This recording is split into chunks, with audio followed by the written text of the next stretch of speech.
Hi friends, இன்றைக்கி நம்ம இக்கிகியோட 4th சாப்டரை பற்றி பார்க்கலாம்.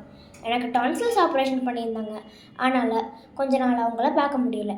ஆனால் இப்போது நம்மளோட சாப்டரை தொடங்கலாம். ஃபஸ்ட்டு உங்களுக்கு ஏதாவது பிடிச்ச ஆக்டிவிட்டியை இமேஜின் பண்ணிக்கோங்க. அந்த ஆக்டிவிட்டியில் நீங்கள் ரொம்ப ஃபோக்கஸ்டாக இருப்பீங்க. உங்களுக்கு ப்ரெசன்ட் மட்டும்தான் தெரியும், டைம் போகிறதே தெரியாது. இந்த எக்ஸ்பீரியன்ஸை தான் நம்ம ஃப்ளோன்னு சொல்லுவோம். இந்த எக்ஸ்பீரியன்ஸ் நம்மளை ஃபோக்கஸ்டாகவும் ஹாப்பியாகவும் காமாகவும் வச்சுக்கும்.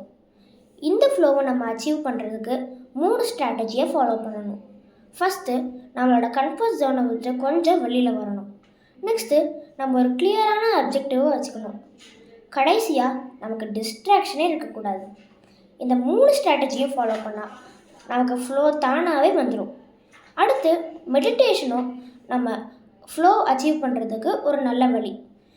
நம்ம மெடிடேஷன் பண்ணால் நம்ம மைண்ட் கொஞ்சம் காமாகவும் பீஸ்ஃபுல்லாகவும் இருக்கும். அதனால் இந்த 2 வழியை ஃபாலோ பண்ணால் உங்கள் மைண்டு காமாக இருக்கும், பீஸ்ஃபுல்லாக இருக்கும், ஹாப்பியாக இருப்பீங்க, நீங்கள் ரொம்ப ஃபோக்கஸ்டாக இருப்பீங்க. அதனால் நீங்கள் அடுத்த சாப்டருக்கு வந்து பாருங்கள் இக்கிகியோட 5th சாப்டரை. பாய் ஃப்ரெண்ட்ஸ், மறக்காமல் சப்ஸ்கிரைப் பண்ணுங்கள், ஷேர் பண்ணுங்கள், லைக் பண்ணுங்கள். பாய்.